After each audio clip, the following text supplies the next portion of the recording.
Hello everyone, welcome back to Online Help Guide. Today in this video, I'm going to show you how to clear TikTok cache on phone. So watch this video till the end. First, open up your setting app, scroll downwards and tap on apps. On apps page, scroll downwards until you find TikTok app. And then tap on it. Now tap on storage and tap on clear cache. So that is how you clear TikTok cache on phone. Thank you for watching Online Help Guide.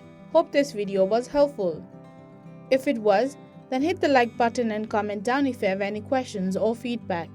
Also, if you are new to our channel, subscribe and hit the bell icon on our channel so that you don't miss our upcoming videos.